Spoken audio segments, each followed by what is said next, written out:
suffering. This suffering is too much. It's too much. Look at the students. There's no job. They finish school. There's no job for them. We analyze the undercurrents, expose the intrigues, and break down the narratives that define our democracy. Dr. Tony Olisa Mbeki delivering razor-sharp analysis, and Ebuka Franklin and Chisom on the question wheel, driving the conversation. We bring you the most compelling discussions on governance, policies, and power plays. Stay informed, stay engaged, stay ahead. The Polity, every weekdays at 9:15 a.m. Exclusive on Udala 104.7 FM Onitsha.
The policies that these men have been analyzing 4 minutes into our time for the Polity on Udala Radio 104.7 FM. But absolutely, that is our job, to analyze policies, make sense of them, and of course, make you understand these changes whenever they happen. About roughly 1 week after rumors of a failed military coup made it to the Polity, over the weekend, President Bola Tinubu reshuffled the leadership of the military across different different bodies, talking about the Navy, the Air Force, the Army, and we also have a new Chief of Defense. Speaking about that, the old one was sacked. All right, and of course, over the weekend, reports of the creation of a new state coming from that recommendation from that body over the weekend have been rife, talking about the fact that every region in the country is considered to have one new state added to them. And I've been asking myself, if you say this is to bridge the inequality in the number of states, are we not even going to be creating more by making this an equal move across the different geopolitical zones in the country? And of course, all of these we're going to look at on today's edition of The Polity, and definitely more. My name is Chisom Chinedu, and of course, this is Udala Radio 104.7 FM. Franklin Ebuka is here. Good morning, Franklin. Yes, good morning, Chisom. Good morning to everyone listening to us. And just to follow up with what we said, what you said regarding the sack of the service chief, for me, I didn't see it coming. In fact, when I saw the story on Friday, initially I thought it was one of those fake stories until we dig deeper and confirmed that it was true.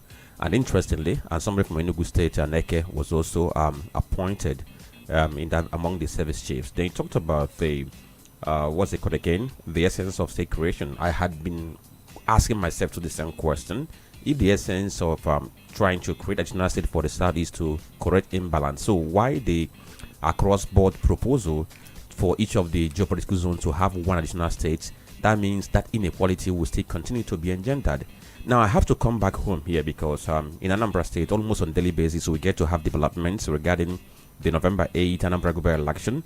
We are now counting 12 days to the November 8th Anambra gubernatorial election. And the questions I have been asking people and all the stakeholders have been, how combat ready are we for this election? Are we crossing our T's and dotting our I's? Which role do you want to play? Are you going to be a builder or are you going to be a destroyer? Are you going to be an onlooker or you want to be a partaker? Would you play aloof or you have to join the ownership of the electoral process? So where are you standing among all the other questions? And 2 days ago, I can say that INEC said it has concluded its readiness assessment of the November 8th Anambra Gubernatorial election. And at the end of the day, it said that it has found that they are 99% ready. Don't forget that INEC conducted a mock accreditation on Saturday across some selected polling units where they tested the functionality of the beavers and the IREV. And from what INEC said after that very assessment, they said they were satisfied with how that very beavers functioned. And I must say, I must point out something here so that by the time if we see non-compliance or if we see inconsistency with this, of course INEC will have some questions to answer. According to one INEC commissioner, he said that it took them barely 2 minutes for them to accredit one person during that very mock accreditation, which they did across those selected polling units. He said barely 2 minutes to accredit somebody. So according to him, it was so seamless for them to have done that. So if that is the case, let's believe that INEC has been able to do some work, to get out all the bugs we used to have with the beavers. Then INEC also said that they are going to deploy approximately 24,000 ad hoc personnel for this very election, and they are going to be scattered across the polling units we have in Anambra State. By the way, we have 5,720 polling units in Anambra State, but INEC said they are going to have elections conducted in 5,718. That means in 2 polling units there will be no election there. What did INEC explain about this? They said those 2 polling units, they were created, but there are no voters assigned to those polling units as we speak now. So that is the situation. Now I talked about what INEC said about the accreditation. So if it took INEC like approximately 2 minutes for them to accredit one person during that very mock examination, that means that if all things go according to plan and we are going to have success at that very election, then PVC collection has ended. That was I think 2 days ago, but there are some complaints that we recorded here and there.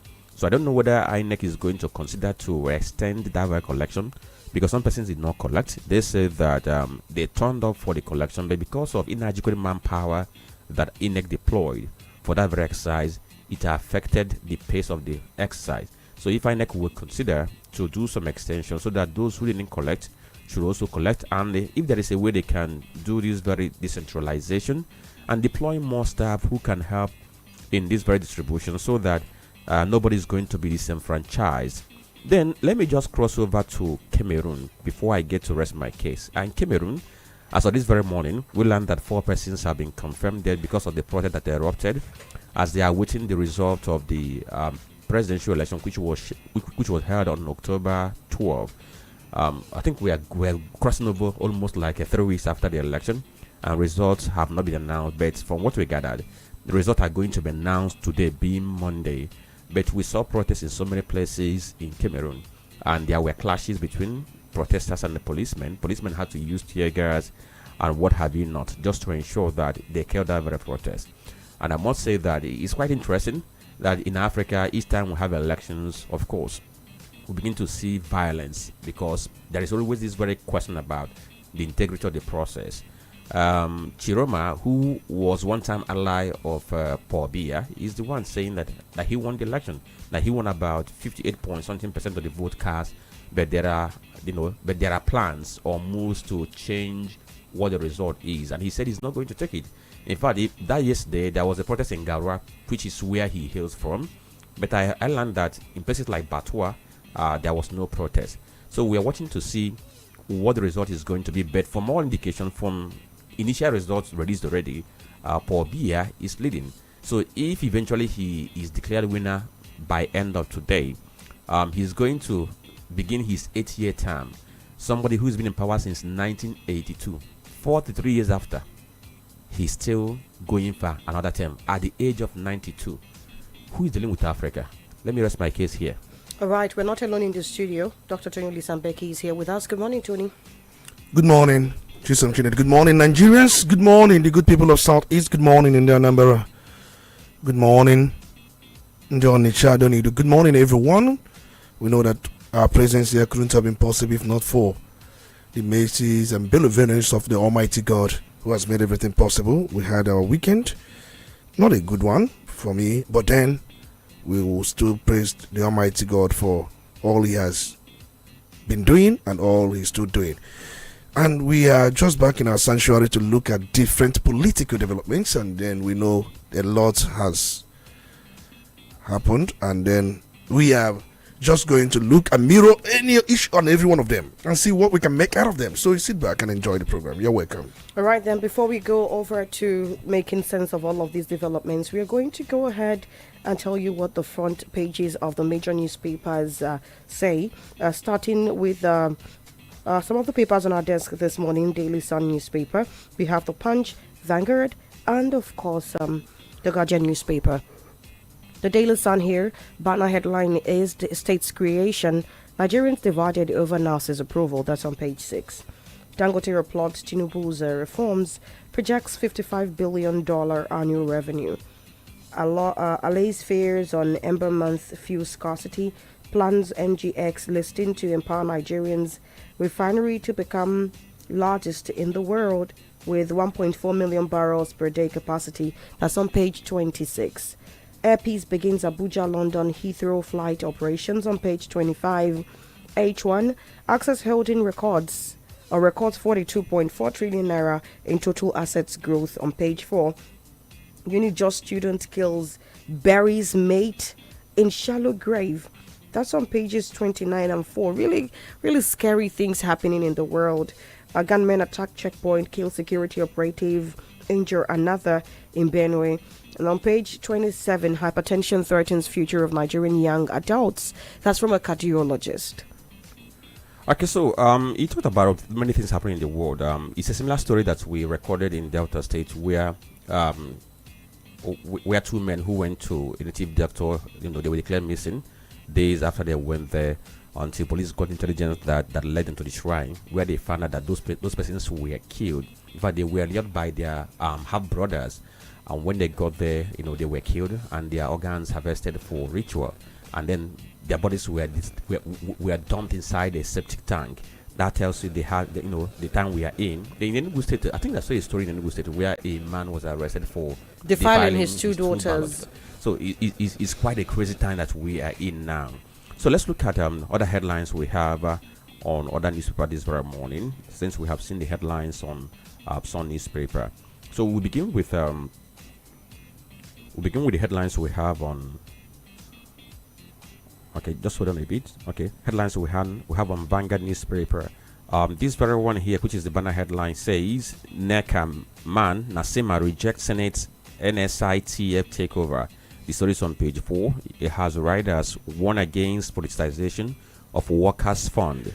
Same move to amend act threatens transparency, violates ILO's convention. I will sack incompetent contractors. Bebelo, he's the one saying so. Another story on the front page of Vanguard says Enugu government arrest man for defiling his two daughters. Another story says resident doctors declare indefinite nationwide strike from October 31st. Access Holdings gross earnings up by 13.8% to 2.5 trillion naira. Serap to NMPCL account for missing 22.3 billion naira, $49.7 million, £14.3 million, 5.2 million oil funds. That's the other story on the front page of Vanguard newspaper. Then, above the nameplate, we have these headlines: Anambra Showdown 2025. Soludo's campaign moves to Rumba. The story is on page 15. Nigeria losses 6.8 trillion naira, or rather, Nigeria losses $6.8 billion to oil production shortfalls in 8 months.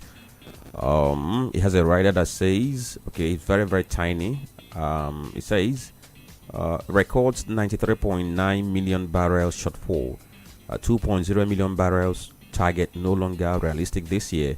Experts are the ones saying so.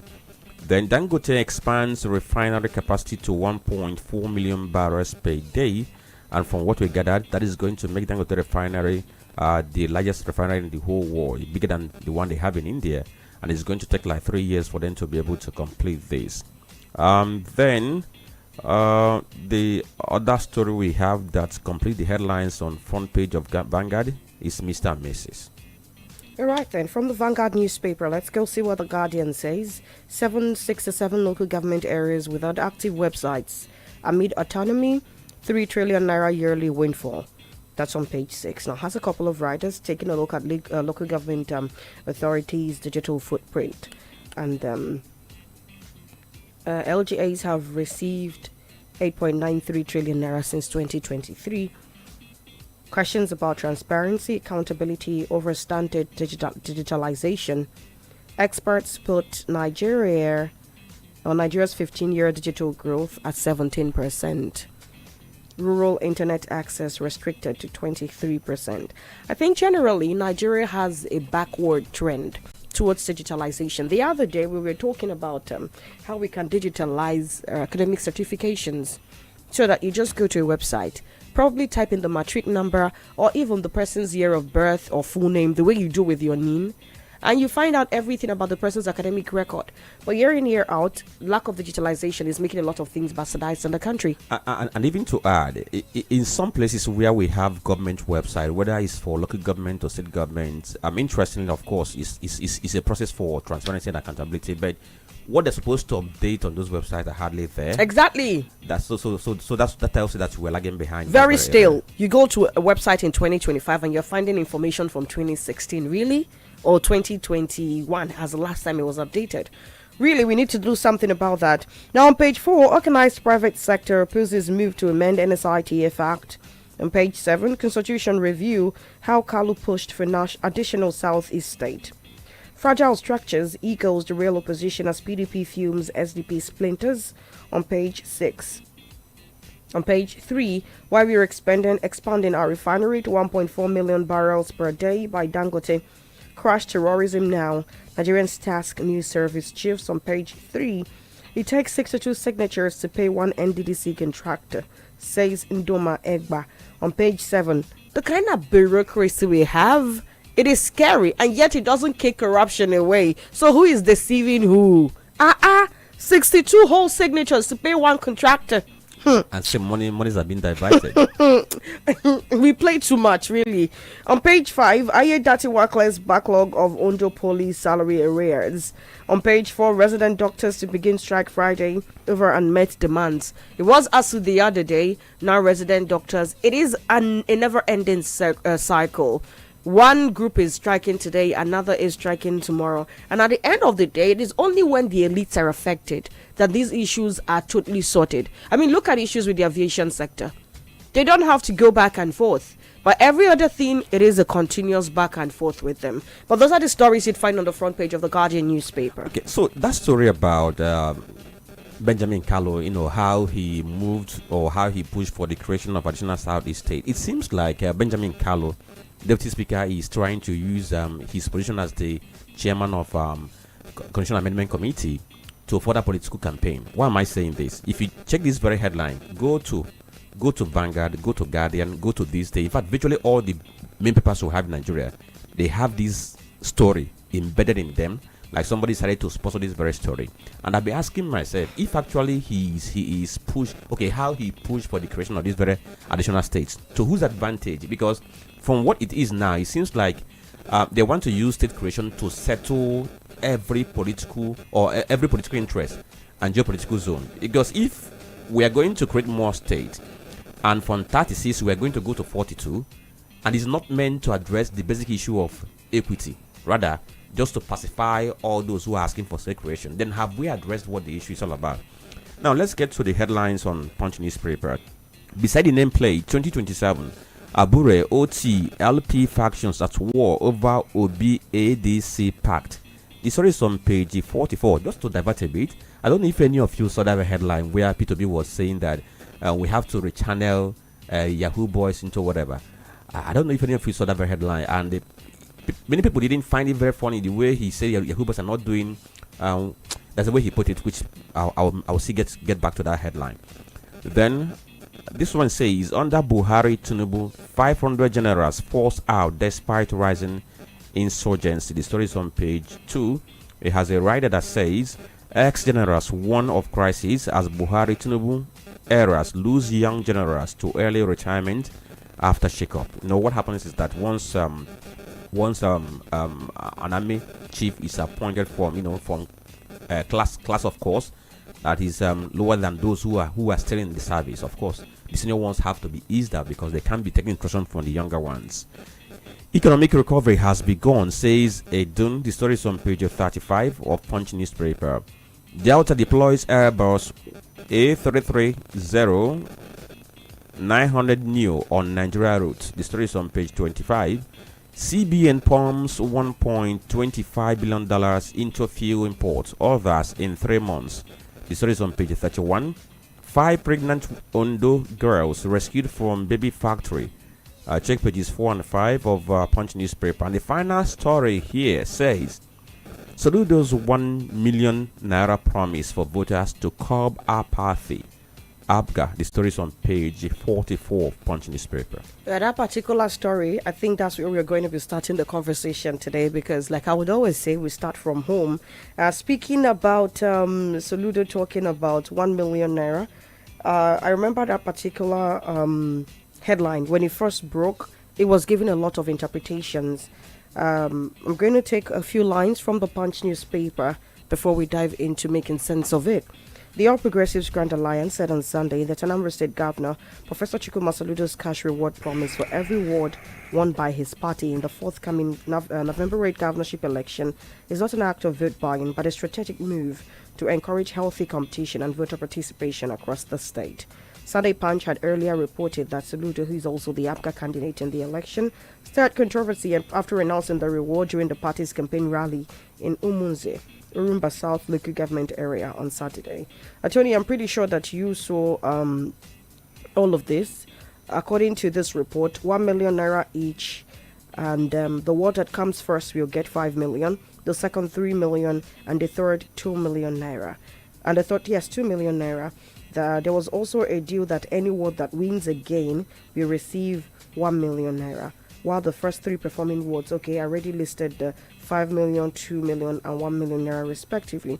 So the question has been, some persons interpreting this as an act of vote buying. What do you see this as? Some persons, especially the APCA, where this emanated from, has called it an incentive to curb voter apathy. I use the 2023 election, for instance. It was quite appalling that after all the canvassing, after all the interest shown in that election, only 24% of registered voters voted. Now, if you get a 24% in an exam, it is an F9. It means that the leadership of Nigeria as it is today was decided by less than 10% of the population of the nation. Now, I tell you what, you wouldn't blame the politicians or the political parties. You would blame the people for voter apathy for different reasons. All right. Some persons have, or even on this platform, said they didn't care about voting because their votes do not count. Some other persons have different reasons. Some persons say, well, my ward, my polling unit is very far. There is no transportation. I couldn't make it to the polling unit to cast my vote. So we've had different reasons. So you think that really this is a strategic move towards curbing voter apathy? Or do you see this as an undue advantage that the APGA is set to have over other political parties? I think we have discussed something of this nature the other time, and I made a statement about such development, and my statement has not also changed since that period. It has not changed, and the political party, remember, operates within the framework, within the ambit of the law, and whatever you do must be in confinement of the law. So we have electoral law and the electoral act, as the case may be, and we have the constitution. So judging from these two standpoints, what are these laws saying? Does the law forbids any form of enticement on the level of political parties to their works as a way to see competition among works? Because from what you have just read out, a word that comes first gets also reward. And this word is managed by some group of people. Because ABGA has ward chairmen, ward executives, and also we have other parties having their ward chairmen and ward executives. You also have local government executives of different political parties and also the state executives. Now, amongst these ward executives, the leader of the party says, who is also a candidate to election, that anybody that comes first amongst the 326 wards takes so amount of money. The person that comes second takes so amount of money. I think the person that comes third takes so amount of money. So what it means that in the entire 326 wards, 3 wards we goes home with something as a reward for performance in election. Different interpretations have surfaced, and for me, I have not seen the contravention of any known law by this move. But is this any sort of financial inducement? You are inducing members of a party? You are not inducing the voters, but you are talking about. Now, sorry, Tony, to butt in there. Everybody in the community is obviously not a member of a political party. Oh, yeah. And only members of the political party cannot be the people voting during an election. Okay. And so when you say that any community that wins, it means people in the community, being party members or not, who voted for the APCA candidate. And so the question is, you said members of a political party, but it is stepping out now from just members of the political party. And like you pointed out, there is no known law against that. But in good conscience, do you think this is a right move? I think you will still not understand the explanation I've given. It's not for members of the community. From what you read, I was listening when you were reading. It's for the political world of the party. That's what you read. So, since it is for the political world, it's not for the community. It is not. From what you read, you say that any party, any word that comes first, people don't even know their words. Some don't even know. Some members of the electorate don't even know. Some do. I understand what you're saying, Tony. You are talking about word. And I am saying, in this word now, people voting must not only be members of APGA now. Yes. People in the ward, all of them are not. It's not for them. Their word is not for them. Their word is for the ward executives and the members of the ward who are registered members of that political party. That's their word for. So what you're saying is, if they are able to mobilize, I mean, yes, I don't want to put words into your mouth. No, but what this is implying from what you said is members of the executive of this ward, and the members if you are able to mobilize votes for this candidate in the forthcoming election, and he wins, then you are costing home with this. Exactly. The implication is, however these people want to do it, I don't know, but some people have interpreted it as vote buying. It's like telling them, you know what, get me this and you get this. Okay, see, there is what they call grassroots mobilization, and it's done at different ward levels by different political parties. So it's expected that people that manage ward for political parties go all out for drive, mobilize people, tell them why your candidate is good or why there are those that will rely or that will sit back and they will not do anything. There are some that will go out and tell people our candidate is the best, he has done this, he has done that, and if you vote our candidate, he will continue to do this. Let's get it. There are those, it's just like marketing.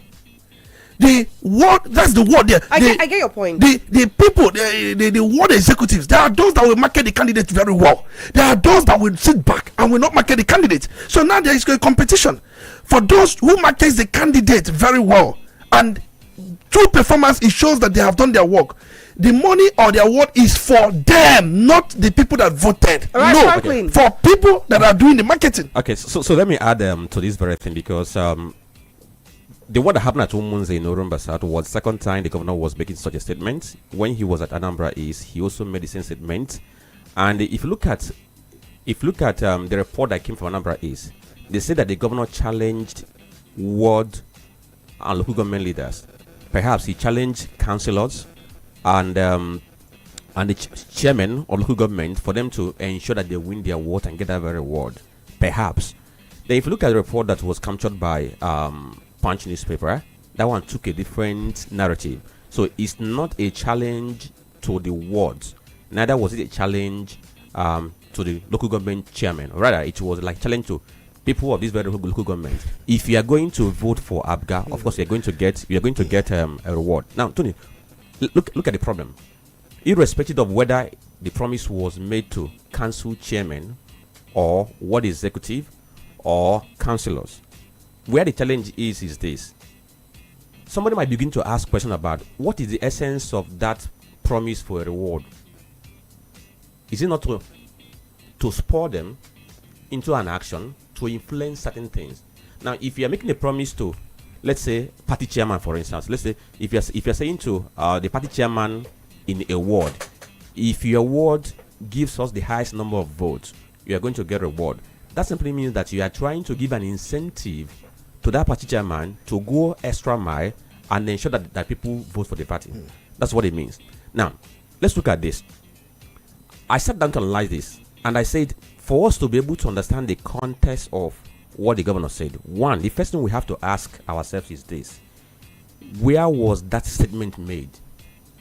Was it made during a campaign? Was it made during a meeting between the governor and the council chairman or ward executive, or it was made at a campaign rally, which could have ABGA members and non-ABGA members? So if it was made at campaign rally, then you can do your analysis. Okay. Then another thing is, what was the money meant for? Who is going to benefit from the money? Is it going to be ward chairman? Is it going to be or ward executive, or is it going to be councillors or chairman? If that money is meant for, if it's meant for, what's it called again? Maybe party chairman at the ward, or party executive at the ward level. If it's meant for them, it's a different thing. But it's meant for the party structure in that very ward. It's a different thing altogether. They are not the same. Then another thing is this. I've asked questions about where that promise was made, whether it was a private meeting between the councillors or party executive at the local government level or ward level and the governor, or if it was made a campaign council, right, which is they're out there in the media. Then the problem with this thing is this: sometimes we might not have a bad intention about things we do, but it has a way of setting a bad precedent. Because I keep on saying this thing: for every communication somebody makes, there is the intended and the unintended part of it. This could be what intended, but at the end of the day, the unintended might overtake the unintended.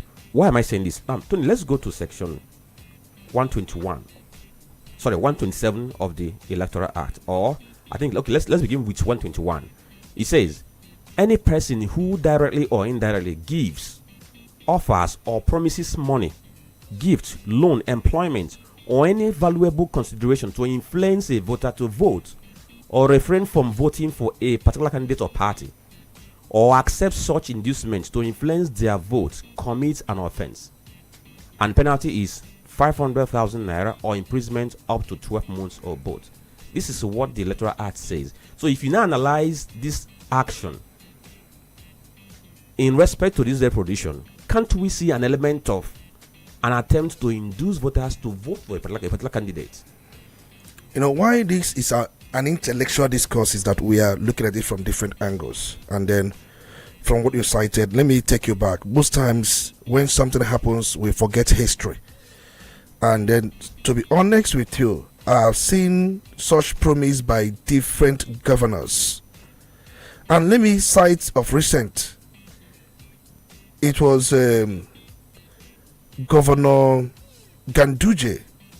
In fact, during his 2019, I saw where he was making the same similar statement, and I didn't pick any hole with him.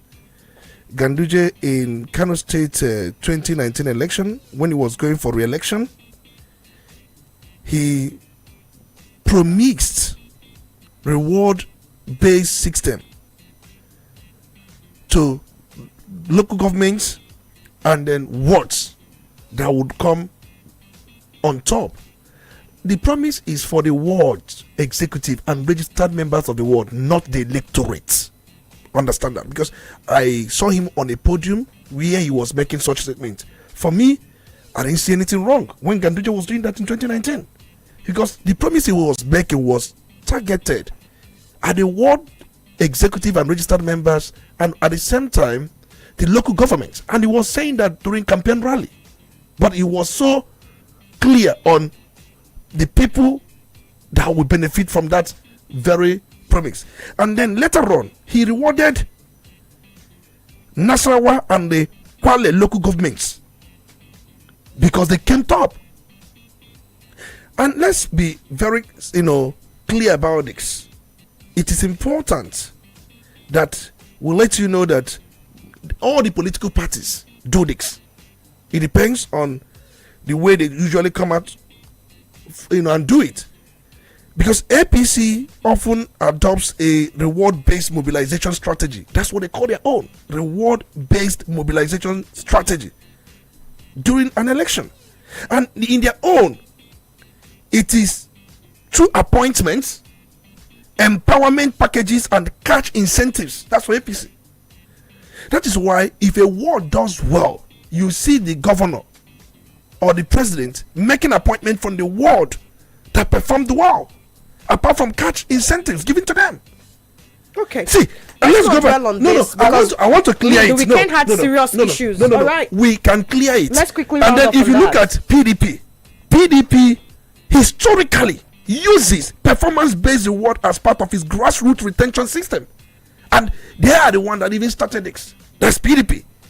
Wards that deliver high votes for the party or demonstrate strong loyalty, they usually get projects, they usually get appointments, and they also usually get cash incentives. That's for PDP. So I can also tell you that if at Governor Zulum of Borno State did the same thing. Okay. And I can tell you that there are some governors that don't come out in the open to say it. But I'm just here standing to tell you every political party has its own reward-based system for grassroots mobilization. Does it make you right that the fact that all these parties do these things? Yeah. And the electoral act is very categorical. It says anybody who directly or indirectly. Okay. It's categorical. So I think does it make you right that because others are doing it, let's continue in this No. way? I think the ambiguity there is the problem. If you read that electoral act very well, you are talking about, read that again, because it says, listen, it says any person yes who does any of the following. Okay. And I'm going to read that. Just read it so that we clear it. The So way and then it move is. on to another thing for clarity purpose. The following talk about Just hold on. inducing voters and I'm all whatnot. I'm trying to expand it so that. While you're trying to expand that, I think my problem is with the ambiguity of directly or indirectly. Because when you say indirectly, one can interpret what is happening as an indirect one. When you give people money or make promise to them by yourself, it's directly. But when you use proxies to do that, it's still indirectly. This can be adjudged both direct and indirect. Remember, the political parties, they have a business in election, and their business in election is to campaign for votes, and they are the one marketing the candidates. And in such marketing, and the party says, we're going to reward you based on the way you're able to market the people. Political parties find a way to induce voters, but not through financial means. So let's go through this. It says section 121. We begin with subsection 1 before 9 get to 1A. Right. It says any person who does any of the following: A, directly or indirectly by his or herself or by any other person on his or her behalf, corruptly makes any gift, loan, offer, promise, procurement, or agreement to or for any person in order to induce such person to procure or to endure or to endeavor to procure the return of any person as a member of a legislative house or to an elective office or the vote of any voter at any election. So if you're going to take all these very things, it covers a whole lot. No. See, it says any person. It didn't say any political party or any ward. It was Sonny, who made that promise? Was it the political party or the governor? Who made the promise? No. I think most governors, I don't want to single it out. I'm just talking generally. Most parties, governors are the leaders of their parties at the state level, right? The president is the leader of the party at the national level. And that leadership is also upheld by electoral acts. At times when chairman cannot even sign nomination form, the leader of the party comes in and step in, and we have seen that during the time of P2B. During the second time, it was Dim Emeka Odumegwu that signed his nomination form because there was leadership crisis between Maxi Oku and at the same time Victor Me. Dim Emeka Odumegwu, as the leader of the party, he came in there to sign the form. So who is making this pronouncement? The leader of the parties. Ganduje the leader, Zulum the leader. You talked about Soludo the leader at the state level. In fact, it happened in Enugu State by Pitamba. At that question point, is, does he make it right? No, the issue is we are looking at two things here: what the law says, and now you are talking about whether it is right or wrong. On what the law says any person. The law, that's what Franklin is trying to explain. I said here, I've watched governors make this. Is it right? And I said it is not wrong based on our law. Is it right? It is not wrong. Is it right? If he say whether it's right or not right, in what context? You must contextualize. So for you, it is neither here nor there. See, no. Based on our law, a political party can muster reward system for wards executives. It's not against any law. All right, thank you. I think that's what happened. Let me copy this very here, because for me, I'm not particular about who is involved. What I'm most concerned about is we should be careful of how we take some actions that destroy institutions, and we're just doing it for the meantime, thinking that it's going to grant us immediate benefit. But in the long time, it creates a long time defect of the system. This is my major concern about certain things we do in our politics that have severe consequences that if we don't take time, if you don't take care of it. Now, why am I saying this? The last by-election we had in Anambra State, everybody, almost there was a consensus that it was heavily monetized, and the governor confirmed himself that such a reward was promised during the by-election. So if that was made reference to, I'm quoting what he said at that very right ahead in Umunze. So if people had this consensus that the last by-election was heavily monetized, and we acknowledge it, if we continue on this very trajectory, that means in years to come, we might see everybody just not going on campaign. They will just go ahead, making promises, giving out gifts, buying different kinds of things and distributing. And at the end of the day, all of us will still come back to cry that we have monetized the electoral system. I think vote buying, from what the law says, is what this section talks about: bribery. If you, as a person, try to give any form of gift, money to a voter to sway him to do this, that is vote buying. But it is quite different when a political party who is the marketer of their candidate goes around. Sometimes some of them even do projects. Some of them there were times you will see some politicians start digging, what they call it, electric lights, start doing some things. Street lights. Some will even mobilize, what they call it, tractor. Some mobilize some. These are ways to mobilize people. Do you see it? So you wouldn't see it as a way of trying to do one thing or the other to influence. The political parties are there to influence voters, and they do it in many ways. But don't give them money at the polling booth. Don't give them money at the polling booth for them to vote for this candidate or do that. If you do that, that is vote buying. It's not in the spirit of Section 121. All right, let's attend to some commercials. When we come back, we have two heavy issues on the desk: the replacement of service chiefs, and of course the forced retirement of all service chiefs of all military personnel at their rank or higher in rank of the new ones that have been appointed, and of course the move for the creation of one state each for the 6 geopolitical zones. How equal is that in the face of equity? Keep it locked. To be right back. Udala Radio 104.7 FM. Where is your mana dịka nwa afọ Naija nwoke maọbụ nwaanyị ebe ugbu a ị kwesịrị ime onye na-akpọ gị n'ekwentị. Ohere na-abịa sọ naanị otu ugboro, mana nke bụ ezigbo ajụjụ dị na ya bụ ị ga-adịkwa na njikere. Ekwekwala ka ohere ọzọ ganarị. Lee anya otu kọlụ ziri ezi nwere ike ịgbanwe ndụ gị. Tinye Truecaller app n'ekwentị gị tata, mara onye na-akpọ gị, hụ na ịtụfughị ohere ịnweta otu kọlụ ahụ nwere ike ịgbanwe ihe niile. Truecaller, za ezigbo oku. On the move again. On the move again. Anambra is Abga. On the move again. Abga is Anambra. On the move again. Soludo is our choice. Oh. On the move again. Good road. Ideo. Free education. Ideo. Quality healthcare service. Ideo. New government house for Lighthouse Oka. Idua. Solution from city. Idua. Okoko New Heaven.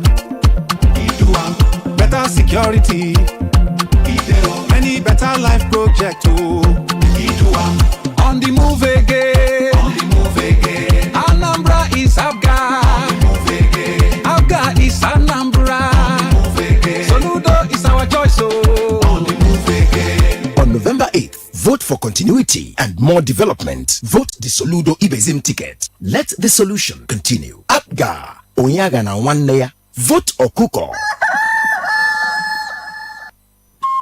Udala Radio, 104.7 FM. You're listening to the Polity. Get involved now.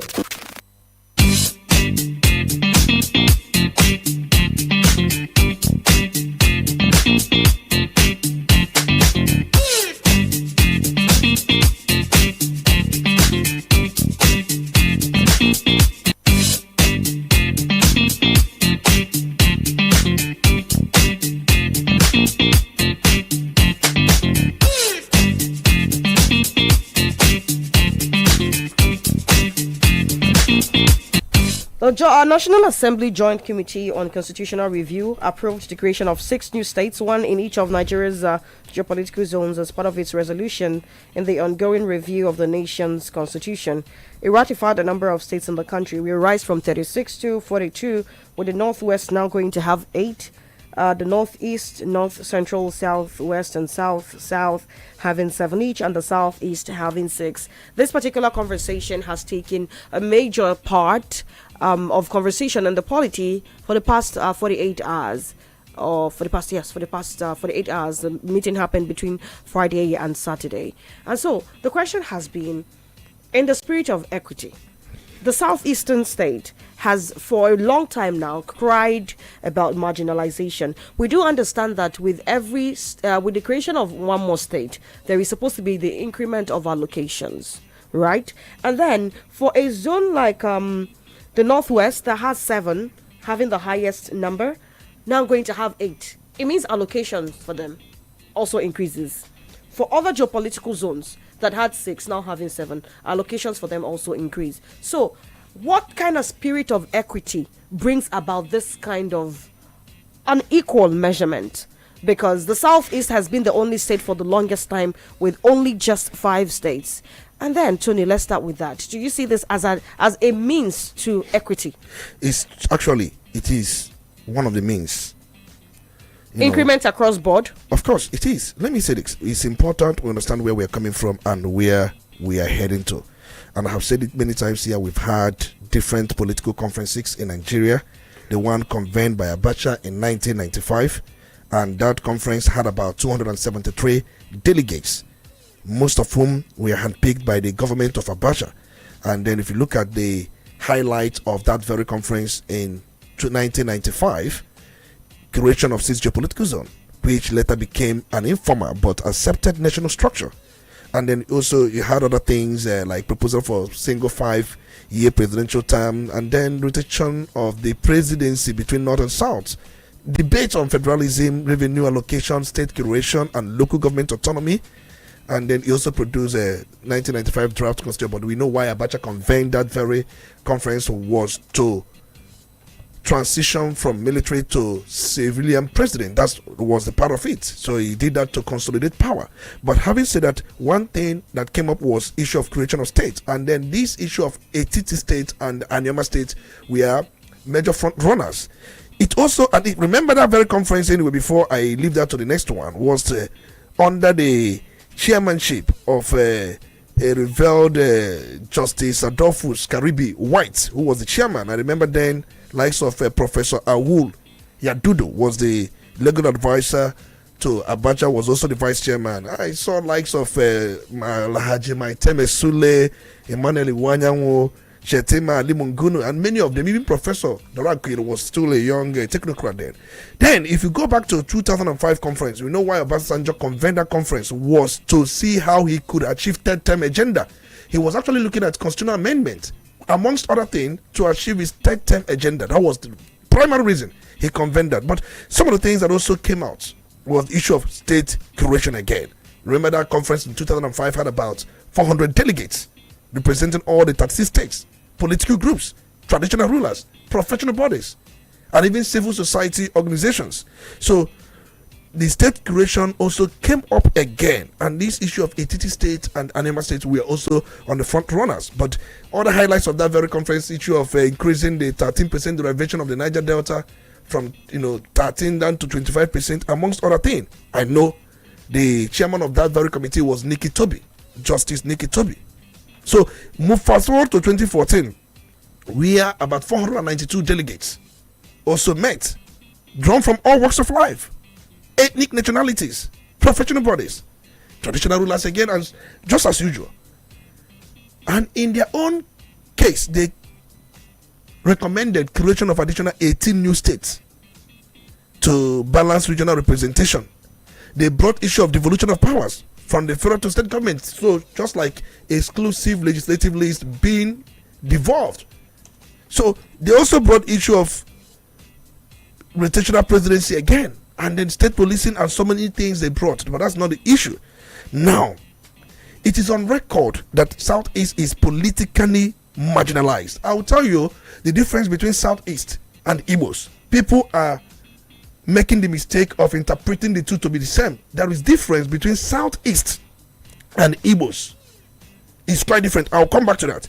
Now, going further, we remember very well that it is political marginalization, no matter how you look at it, for Southeast geopolitical zone to have just mere 95 local governments and 43 federal constituencies. Now, so Tony, let's go back to the first question I asked you, because like I said earlier, we have less than 20 minutes to round off on this conversation. The first question I asked you earlier is, it is small for Southeast to have 95, and from all indications, there are projections that the Anyama state coming from the Southeast is going to be carved out of 9 local government areas in Delta North, if I am not mistaken, Delta North. And so the question is, if we end up with every geopolitical zone having an extra state, it still leaves the Southeast with the least number of states and the least number of local governments. So where is the equity? No. Look at it. Southeast will be given one face to come at par with every geopolitical at par zone. with what? They are still at 8777 and Southeast is at 6. No. We have only one geopolitical zone that has 7. Others are 6. You don't get the point. This particular committee is proposing that Northwest now has an additional one, adding to the 7 they have to make them 8. The rest of them would have one more, adding to the 6 they have to make them 7. Then Southeast would have 1 to make it 6. At the end of the day, my first question is, going by the recommendations of the House Committee, the Southeast is going to be left with 6, while the rest will have 7, 7, 7, 7, I think from all I understood, even if you look at different political conferences we've mentioned, Southeast will be upgraded to 6. Then once it is at 6, then an additional one will be added to everybody at par. That is the spirit. Not leaving Southeast with 1, you give everybody and 1. I am telling you what this committee has recommended. And remember, the committee in their recommendation talks about Southeast first. I would want you to read out the recommendation so that for clarity purpose. All right. While we try to also analyze other matters, I'm going to try to pull up the exact statement. Yeah, please. I'm going to try to pull up the exact statement and not reports. I am going to have to find the document where that is explicitly noted. Okay, but before we, if you have the document, why you look for it? Because I was trying to come to something before. You can be doing that. Why I come up with what I wanted to come up with. No. I was actually saying talking about Southeast political marginalization, and I said presently as it stands, it has 43 constituencies. But if you look at regions like North Central with 121 local government with 49 federal constituencies, are you going to talk about other regions like South with 55 federal constituencies and 123 local governments? So you find out that other regions are far ahead Southeast in every sense. Now let's talk about the issue of difference between Southeast and possibly the South, the Igbos, because I said it yesterday. It's important we understand the difference.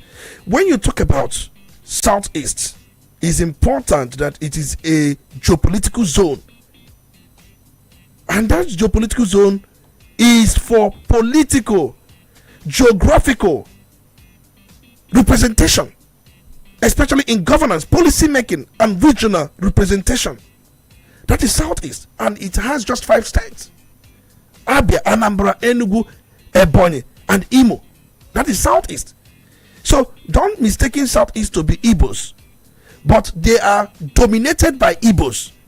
Igbos are bigger. Tony, what's the difference? Because let's get to understand this. If you go to Ebonyi State, is there any other tribe you can find in Ebonyi State outside Igbos? If you go to Enugu State, is there any other tribe you can find there outside Igbos? And any other state in the Southeast? Let's get to understand it, because right. I remember this question you asked was one of the questions I asked my chemistry teacher. What is the difference between carbon and organic chemistry? Do you know the answer the teacher gave me?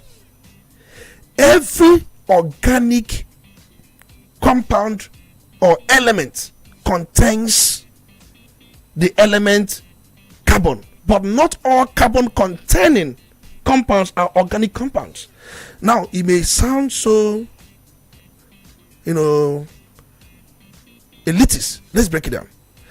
When you talk about Igbos are in Cross River State. Igbos are in Benue.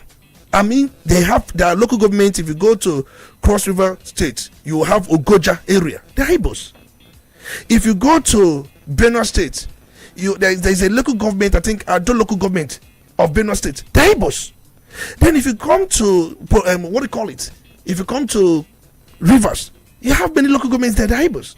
If you come to Delta State, majorly the Delta's North with, Aniocha was carved from, the word Aniocha, it was carved from some of these local governments in Delta State. So both Ndukwa East and Ndukwa West, Ochimili North, Ochimili South. And so these are Igbos. Tony, excuse me, for the fact that I don't know if you have read history that there are some part of the world where you can find Igbos. Mm-hmm. So does that make that place part of Nigeria? That is the point. Because what I'm trying to understand, I'm trying to understand what you're trying to distinguish, that Southeast is not Igbo speaking set of. No, that's not what I'm saying. No. You didn't even understand me. No. Don't say I didn't understand you. You said there's a difference between Southeast and Igbos. Yes. Now, if you are talking about Igbos, if you are going to extrapolate that Igbos across the world is a different thing altogether. But in terms of Nigeria has been partitioned into geopolitical zones, 6 of them. Yes. And each of them are collapsed in a way that they share similar peculiarities. Yeah, okay. We talk about the fact that they are almost bound together, boundary-wise. That's the way they are collapsed. If you go to the south, south, they have a common thing that binds it together. You are talking about things that bind them together. If you come to the southeast, they have a thing that binds it together, and that's why they were collapsed into these geopolitical zones for administrative efficiency. Let me tell you this. I'm saying Igbos are bigger than Southeast. That's the point I'm trying to make. But then, where do you find them together so much so that you can create a state out of them? You find them in the Southeast. But you don't use Southeast alone to represent the generality of Igbos. Tony, But they dominate. What you're I'm just saying trying to is tell you understood. that no, it is quite different. So if you are talking about a geopolitical zone of 5 states, predominantly Igbos, you are talking about Southeast. Now, But if I you are get talking- you correctly, what you're trying to Okay. insinuate is that while the Igbos predominantly are in the Southeast, the Southeast can accommodate people that are not necessarily Igbos. Is that what you're trying to say? Southeast, no. Southeast is for the 5 states, it's geopolitical zone. Igbos are ethnic nationalities found in Southeast and also beyond Southeast. Okay. So now that we need Another an question. additional state, where are we getting them from? Now, the very important question you asked, and there is this saying that let a state be created out from Southeast, and Ned Nwoko asking that a state be created from Anioma. The very first question you asked, Anioma is in another geopolitical zone. So if a state, that's why, yes, there are Igbos, but in another geopolitical zone. But the recommendation is let a state be created within Southeast. So you go to the geopolitical zone, create a state, because the state being created is from the geopolitical zone, not for creating state for Igbos. There is difference between creating state for Igbos and creating state from Southeast. If you are saying you are creating state for Igbos, the argument of Ned Nwoko comes in. But if you are saying that you are creating state from Southeast, his argument is now null and void. So I need you to clarify one more thing.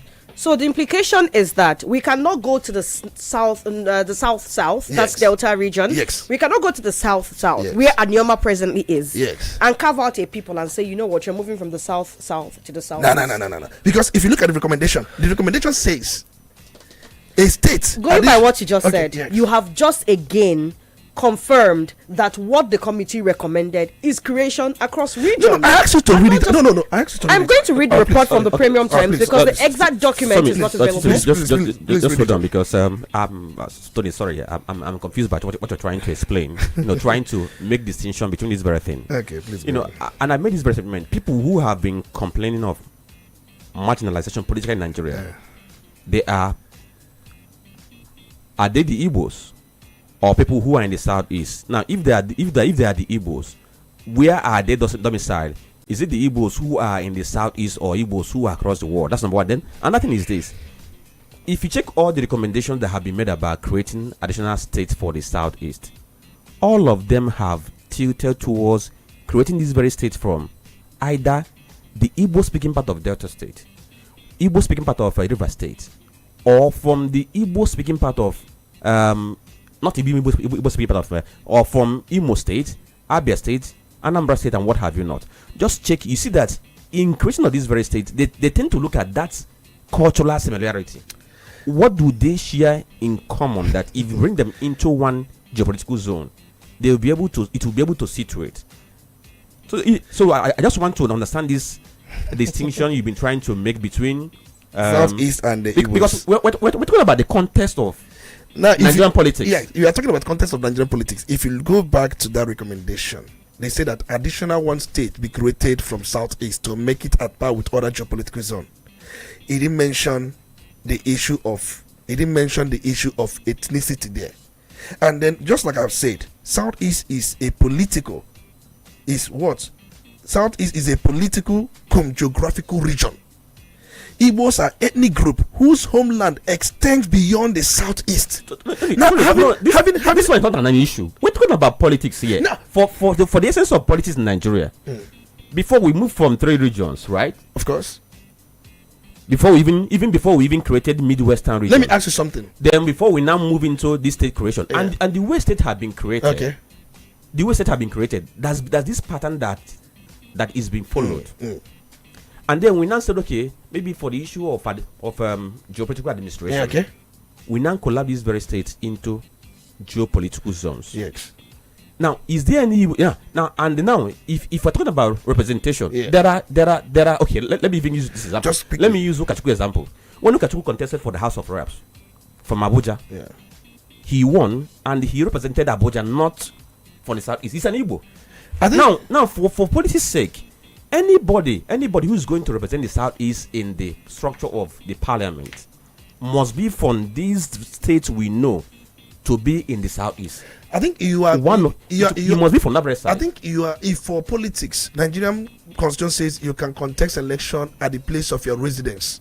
But what I'm saying is, you're trying to extrapolate that Igbos are not just confined to the south. That is it. And we agree. But what I'm saying is, for the context of our politics, okay, the correct thing to ask is that if you're talking about, in Nigerian politics, once you mention geopolitical zone, you are referring to those Igbo speaking states we have now. I think you are referring the context of Nigerian politics. In the context of Nigerian politics, I want you to most times see things differently. Yes, if you are talking about Southeast, we are talking about the 5 Igbo-speaking states. You understand me? But I want you to always see Southeast as a geopolitical zone. Hold on. Nobody has said fine. Nobody has said it's not a political zone. Remember, it is only Southwest and Southeast that have their geopolitical zones in such a way that a particular tribe dominates that political zone. If you check other geopolitical zones, South, they have different tribes. If you look at North Central, they have different tribes. If you look at Northwest, they have different tribes. If you look at also Northeast, they have different tribes. It is just Southeast and Southwest that have a particular tribe that populates that geopolitical zone. So that's why people are very, very careful in that context. If you are mentioning geopolitical zone, you don't see it from the angle of only the one ethnic group. Yes, because other geopolitical zones like Northwest, North Central, South, they have different tribes. But I can quite agree with you that Southeast is synonymous with Igbos, and Igbos are synonymous with Southeast. But I'm also saying you should know how to use it, because if you talk about Igbos, just like I said earlier on, Igbos have a local government in Benue State. Igbo speaking area have a local government in Cross River. People don't even know this. In fact, if you go to Benue State, the local government area which borders Ebonyi State, these communities share strong linguistic and cultural ties with Izi, people of Ebonyi State. In fact, if you go to that Igbo communities in Benue State, you have a Bagua, Izi, Ogugu, Eke. These are Igbo speaking areas in Benue State. So you wouldn't say these people are not Igbos, and they have always identified themselves as Igbos. The same in Cross River State. I said if you go to Ogoja and Yala areas near the borders with Ebonyi and Abia State, Igbos of Yala and Ogoja, especially in areas like Ikom and parts of Obubra. And if you look at even Mboro and Abreba people of Abia State, which are deep ancestral and cultural ties with neighboring Cross Rivers groups. So it is important we contextualize this depending on what we are actually referring. Yes, one can say Southeast is Igbos, but beyond Southeast we have other Igbos. So the idea of geopolitical zone is for structural and at the same time political and governance representation. So the point I'm trying to make, Ned Walker, who is asking for Anioma State, just like I said earlier on, Anioma is already an Igbo speaking area, or Igbos. Let's not say Igbo speaking. I don't like the word Igbo speaking. They are Igbos, but they are in South. The recommendation is that states be created from Southeast, not South. State be created from what? Southeast. So that takes us back to what I asked you earlier. Okay. Now I am going to read out the document available to the public. All right. And this is coming from Premium Times newspaper. It says that the National Assembly, and dated October 26, please, so it was released yesterday, the National Assembly Joint Committee on Constitution Review has approved the creation of 6 new states, 1 in each of Nigeria's geopolitical zones, as part of its resolution in the ongoing review of the nation's constitution. It ratified the number of states in the country will rise from 36 to 42, with the Northwest now having 8, Northeast, North Central, South, and Southwest having 7 each. They are presently at 6, and then the Southeast getting to have 6 each. Now, until this move starts, and we know where they intend to get the states from, I will go back to the initial question. Is this going to address the issue of equality, which has been at the focal point of the Southeast's demand? 1, if you go by what Premium Times reported, which is different from what Punch and other newspapers reported, but let's go by what Premium Times reported. if you go by what it reported, it will not address what we are trying to avert. I don't know if you understand me, because the idea is to make Southeast to be at par with other geopolitical zones in terms of number of states. So if you create, are you listening to me? If you create additional one state for each geopolitical zone, what it means that everybody rises by one more state. So that imbalance is still there. And then where you are creating a Nyoma state from south-south. So what it means that you create more too from south-south, because if you create a Nyoma state from south-south and then migrate them to southeast, you've not achieved anything. So I think there are other reports, which probably from Punch and then from other newspapers. I'm trying to find the report on the Punch newspaper. I haven't seen it. Yes, because we know very well that this Constitutional Review Committee, we are talking about what happened on Friday, somewhere in Lagos, where it was adopted. A motion was moved. Not for creation of 6 states, for creation of one more state. That was the motion moved. That was the motion moved on Friday by the Joint Committee of the House of Representatives and the Senate. For me, for all the reports I have seen that came out from that meeting that happened in Lagos, what they agree is that they are going to create one additional state for across board, not just for the Southeast zone, across board. And let me tell you why it is like that. Okay. Because we know that the process for us to get new state in Nigeria is quite cumbersome. Yeah, exactly. The referendum and all of that. If we're going to go the whole gamut of that process, it will never happen. Yes. So the only way it can happen is that you have to concede to other states, other places who are also agitating.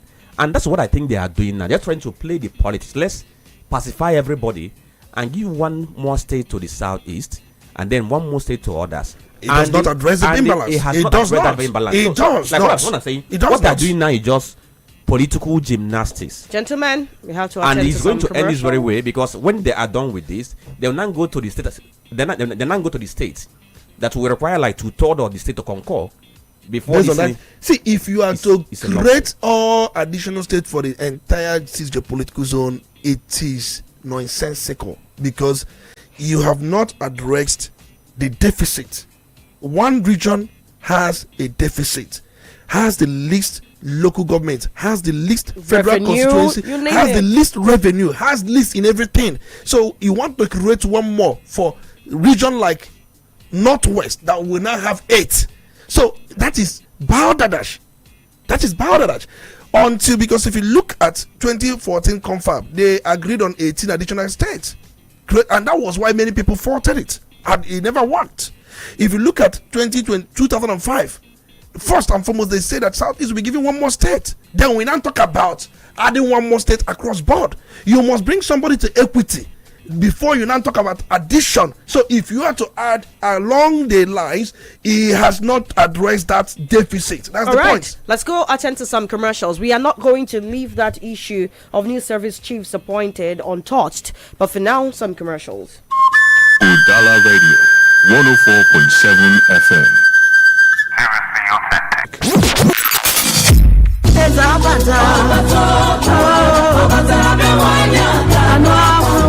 People of Upo and the entire Anambra State, get ready for a life-changing apostolic invasion. It's Upo Citywide Crusade, powered by Upo Christian Association, with the Restoration Apostle Johnson Suleiman, live in Anambra State. A divine awakening for signs and wonders. Come and witness the mighty miracles of God in a prophetic atmosphere like never before. Upo Citywide Crusade. Theme: the Lord, He is God. It will also feature anointed songs ministrations by Ambassador Chinyere Udoma and Minister Adrian Alex. The date is Tuesday, 28th of October at 4 p.m. and Wednesday, 29th of October 2025 at 8 a.m. and 4 p.m. And it will be happening live at Walter Eze Memorial Secondary School Field, former Boys Secondary School, opposite All Saints Anglican Church, Upo Dunukofia Local Government Area of Anambra State. For inquiries, call 0903-952-1048 or 0806-297-8399. Please note that there will be free transportation to the crusade ground. Upo Citywide Crusade. Come in faith and you shall see the power of God.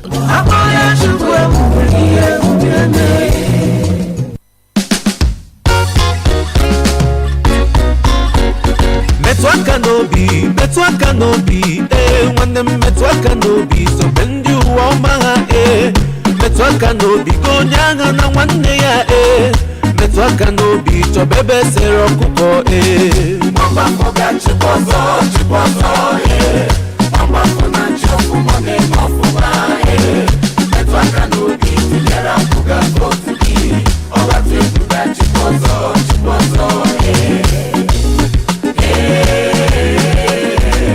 Nani pinyaka bebe sero kuko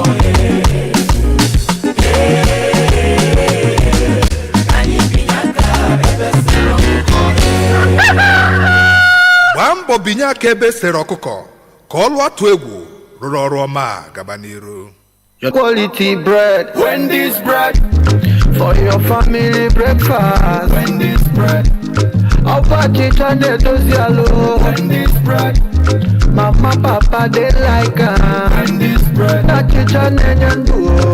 Wendy's bread, even children they like Wendy's bread, Wendy's bread, Ninta. Wendy's bread, you get it better tasty, we go sweet your belly. Wendy's bread, Wendy's your bachichoma.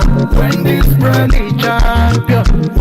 Wendy's bread, your tasty bread. You can contact us on our official address, Second Business Park, Enugu Road, GRA, beside Onitsha, Anambra State. We also have another branch at St. Michael Plaza at Tandy Road. Also contact us on 070-1149-1571. Wendy's bread, your tasty bread.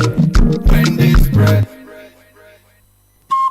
Udala Radio, 104.7 FM.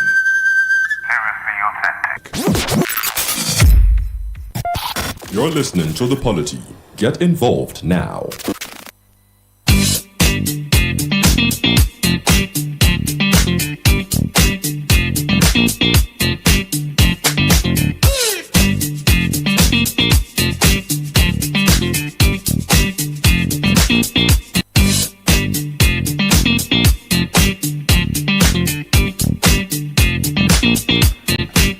I'm pretty sure that you are waiting for us to open up the phone lines, but we're not going to do that without addressing this new development. Speaking about President Bola Tinubu appointing new service chiefs, the Punch has reported that in the past 4 years, over 500 top brass military personnel have been forced to retire from active service because of the appointment of people who are above them, because of people who are below them in rank or at the same level with them, to different positions in the military. And of course, over the weekend, President Bola Tinubu has appointed new service chiefs following the sack of General Christopher Musa as the Chief of Defense Staff and some others. In a statement issued on Friday, Special Advisor to the President on Media and Publicity, Sunday Public Communications, Sunday Dare said Musa was replaced by Lieutenant General Olufemi Oluyode, who until the new appointment was Chief of Army Staff. Major General Waida Shaibu was named as the new Chief of Army Staff. Air Vice Marshal Sunday Calvin Aneke is the new Chief of Air Staff, and Rear Admiral Idi Abbas is the new Chief of Naval Staff. Two things have been at the center of this conversation. One, Tony, is this something going by the fact that just about a week ago there were rumors that there was a failed coup? Two, do we need to be having people who understand the security architecture of this country retire at this time in our fight against insurgency? If you look at the shake-up, it has a lot of undercurrents. The presidency, yes, has come out to say there was never a coup, that there was a case of those who failed promotion exam. For the fact that they couldn't be promoted, they started a kind of insubordination, misconduct, and protestation internally, and that was why about 16 of them were arrested. But according to multiple reports, in fact from the same Premium Times and some other reports, and they have it on good ground that families of some of these generals that were arrested, they have cried out for help, and many of them have said that they have not seen them for a long time, and the inquiries made points to the fact that they were plotting a coup. So it is important that we x-ray things the way they are. Yes, even though the presidency is trying to play this very game that it was not as a result of coup, that it was more like to ensure that there is more professional conduct. The fight against insurgency is given a boost in a way. But let's look at it very well. Yes, many generals will be retired because the Major General Waid Chaibu, Chief of Army Staff, he's from 41st Regular Course. He was admitted in 1989. So those in 38, 39, 40 will retire because he is junior to them. It's a military tradition. It's a military tradition. It's just international best practice. Of course. It's a military tradition. Is it all over the world? All over the world. It's all over the world.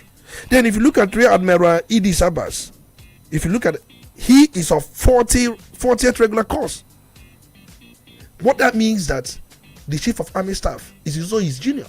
I'm talking about the Chief of Naval Staff. He's on 40. Tony, give me a second. We do not have time to split this into... The point is that all of these people have been appointed, and the people who are above them in rank or at their level in the military have been forcefully asked they will be to resign, to tender their resignation. Yes. And so, like I asked you two questions.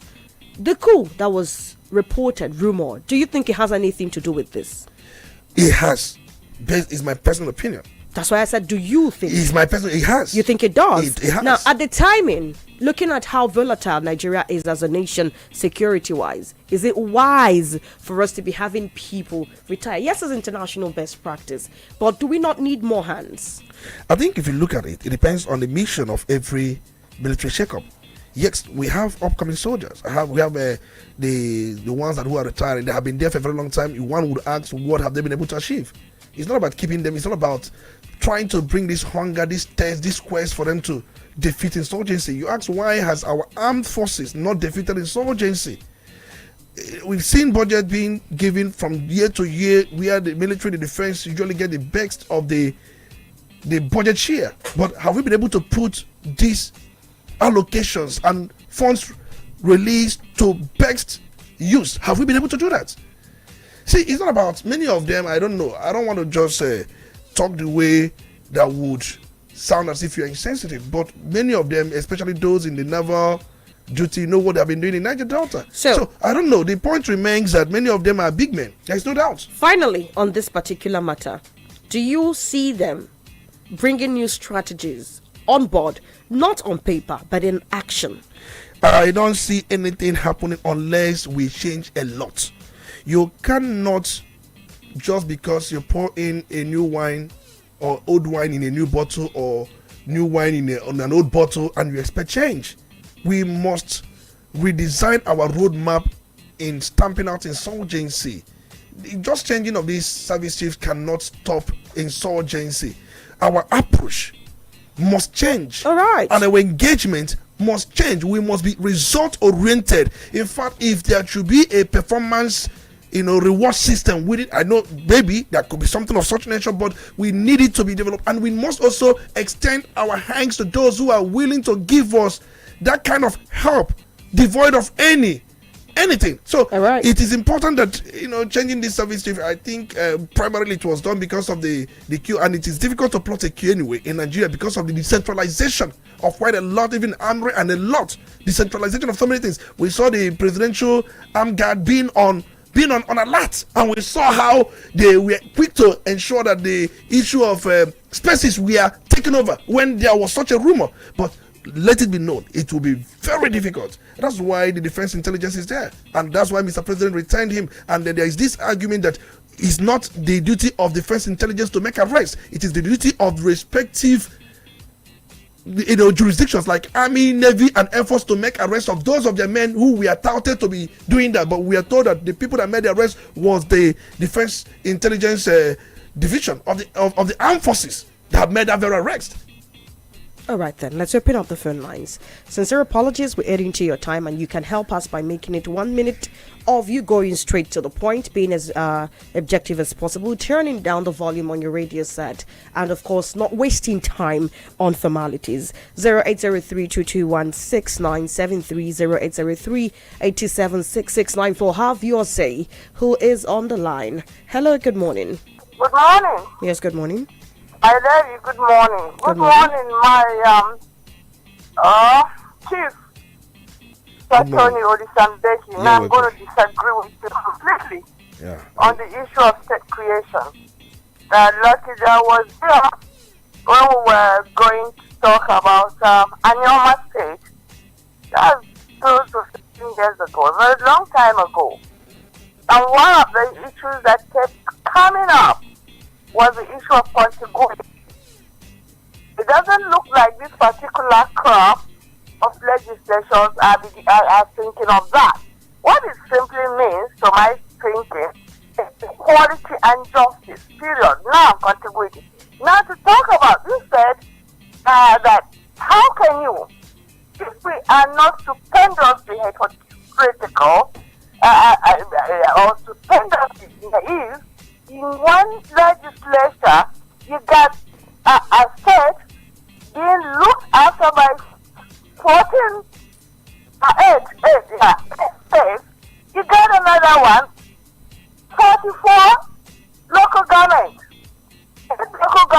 44 local government within a country, within a legislature. What do you expect them to legislate about? 8 people from, I think, in River State here, and 44, I think it's Kaduna area. And you were talking of Igbo and Igbo and Igbo. No, I don't agree with you completely. You go to Kaduna State, not Central, for example. They are not also fast. You have Pujama, you have Gwari, you have Kataf, and others like that. And you can't you pack all these people that Gwari, Kataf, and put them in class. You should be rounding off for that. If you are working by your own kind of principle, I don't agree with you. I'm sure those that designed it did not know that science is going to bring a slapping on our faces. Contiguity is so easy now. Any entity that can make proper really can do that. People that have some Thank you for your contribution. I have to let you go, Dazi. Do us a favor, stick to 1 minute, please. And please go straight to the point. Good morning. Are you there? Hello? I'm sorry, I'd have to let you go now. 0803-221-6973, 0803-827-6694. You go straight to the point and let's hear what you have to say. Good morning. Good morning, Tony Mbeki and the colleagues in the studio. I'm Emmanuel calling from Onitsha. Go ahead, Emmanuel. Tony Mbeki, I agree with you 100% in this side of the creation of the state. If we are reject that this creation of Anyoma will be added to South Valley and they will be answering South East, not South. That is where I will agree that it is Anyoma state to add it to South East. But I found that I have read so very well what Sumuli said. They're getting from the South, not from South East. And again, it's the same way the if you live in like that. Yeah, again, let me ask you. The removal of Christopher Musa and the replacement with another Yoruba guy. So it could mean the whole head of paradox in Nigeria, head of security in Nigeria, and the other thing, they are everything now based on Yoruba. Is there any other reason from South? Thank you very much. All right, so please, can I please correct something so that people don't get this thing misunderstood? Mixed up. Near the Woko never canvassed that Anyoma State should be created, and be part of South. He said that Southeast has been marginalized, that there's need for Anyoma State to balance the number of states in the Southeast. Yes. That has been his position right from the time he conceived the idea. That was his position last night as well. He was quite clear on that. Good morning. Yeah, good morning, Chisom. Good morning. Franklin, very good morning. Good morning to you. Yeah, Chief Chukuma joining you from this morning. You're welcome. Yes, about this creation of state there. If it is not about balancing the equation, that is totally nonsense, totally unacceptable. Because all this inequality in Nigeria is too much. I don't want to hear anything about whether it was in other ethnic group like what we have in Kogi. We have Yoruba in the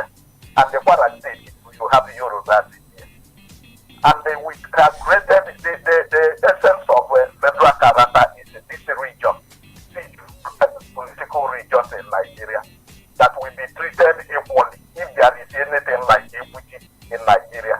I know that the reason why this can continue to exist is because of the type of politics our people in the southern region generally are playing. If you marginalize it, also, if you look at it in a broader perspective, you discover that the entire southern are cheated because we don't have the equal right, the equal voice in National Assembly. That is a cheating for all of us. But they are looking at it as if it is you that are marginalized, that most of the people, even the people that are very close to us, they are thinking that they are comfortable with that.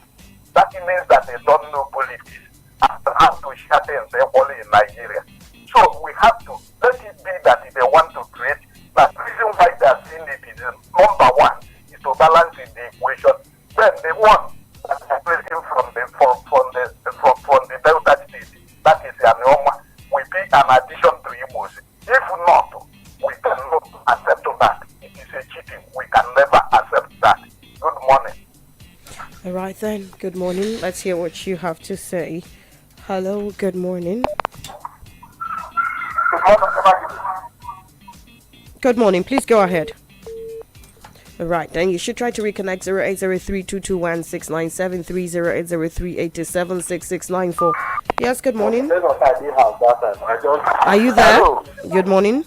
Good morning, my honorable speaker. Good morning. My name is George, calling from Asaba. Go ahead, please. Talking about the aspect of the governor speech on the Larry crime, I totally disagree with my speaker.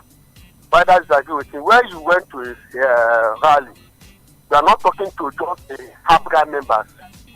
You are talking to all the people that is there. Yes, he's telling me that this world, if you want to promise Africa chairman or Africa agent anything, you have a better way to communicate to them. It's not because our law is not working. If our law is working, if there's other programs that is doing these things, they would have called them in order. Because that is opening both eyes. Once you imagine now, the government is going to on the Samuel market. Are you going to meet just African members? Is all other African members is trading main market? They have YTP member there. They get PDP member there. They get so many party faces there. So anytime you get to a rally, you are talking to a general, all the Anambras. So it's a very sad that all the things will be going on in the country. What we're supposed to say the way it is would be dividing for me, because that is public vote by, because this is the essence that if you come to a day of election, they will try money all over the place. Because when you are promising somebody that you give him one, you go to the extra mile to make sure that at least he won't win the have a better vote for you. Because you are promising them something. Something that is totally wrong. It's condemnable. Thank you very much. Then thank you for your contribution. One or two more calls and we're heading over to Facebook. It's at Udala Radio 104.7 FM. Now please stick to the 1 minute mark. And Frank, let's take this call then head over to Facebook. Good morning. Yes, are you there? I am good.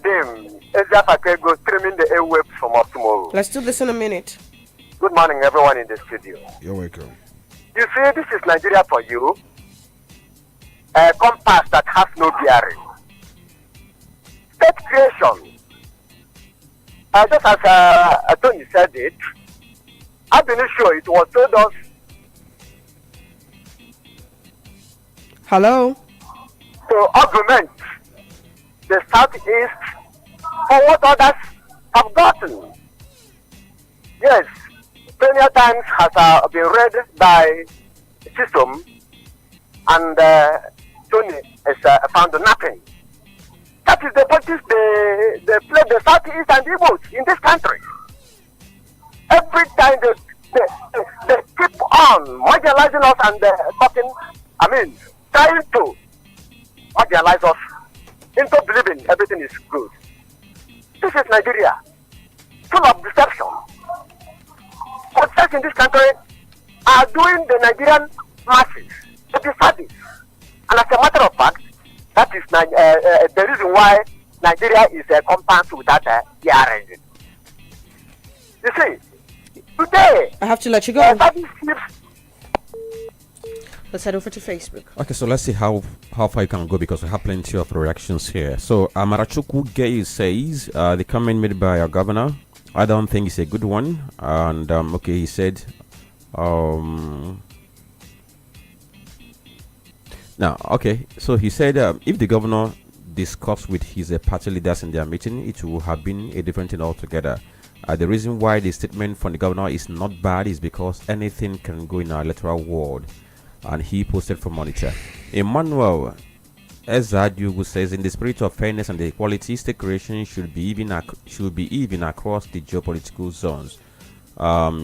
He agrees with the analysis of Tony Mbeki on the political and geopolitical zones being predominantly Igbo, and the fact that the Igbo people extend beyond the southeast is okay.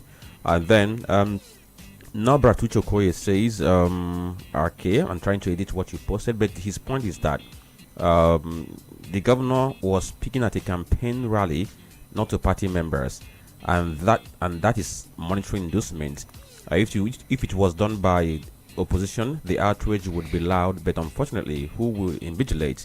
The invigilator, he said.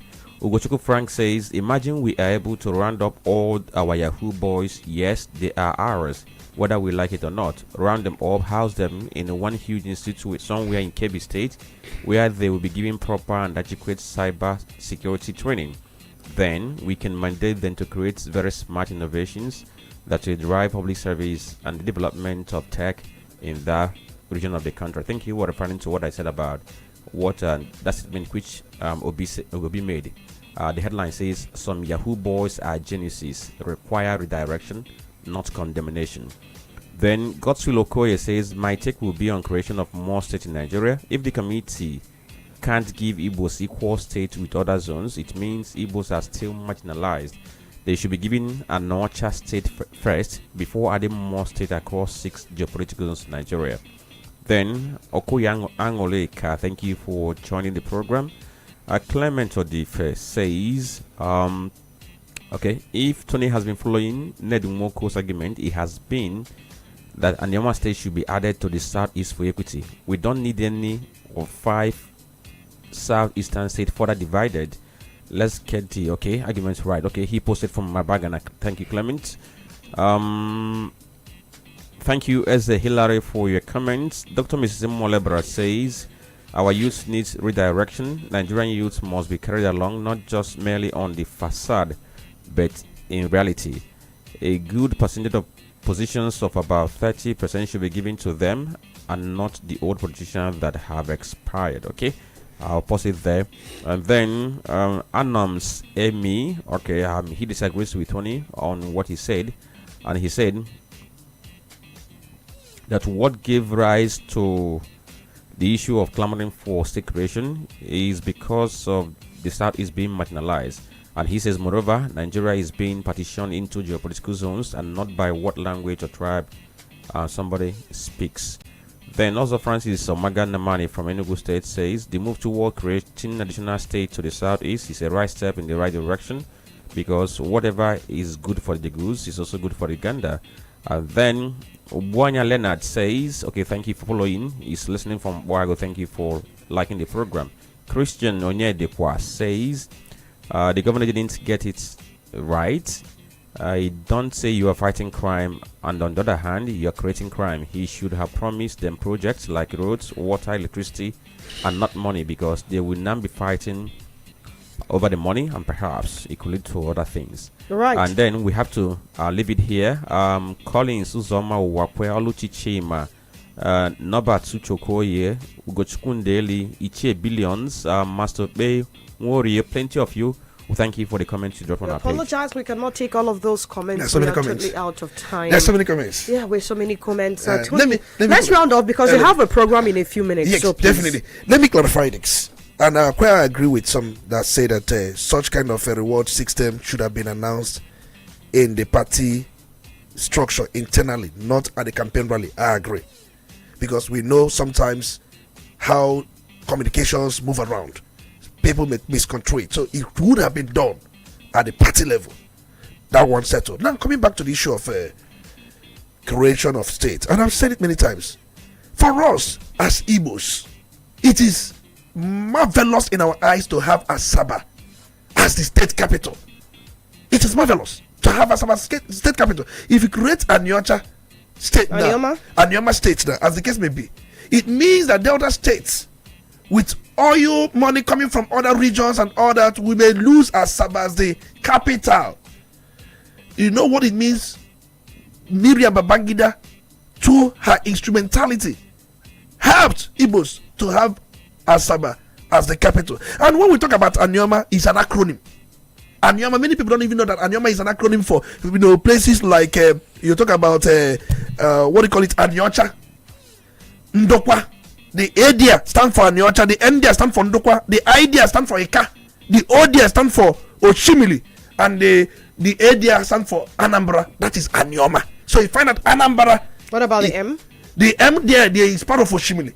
This part of Oshimili. So it's just a way of to elongate Oshimili. So Anioma is an acronym for Aniocha, Ndokwa, Eka, Oshimili, and Anambra. That is how Anioma came to be. So what that means, they are part of us. So we are saying, let's create something from inside, develop more of our state. They have oil, there's no doubt about it. They have a state capital. It's an advantage over other ethnic tribes. So you must maximize what you have and try to also take control. Your parting shots. My shot is this: let's always think about the future before we take any action, because if you take an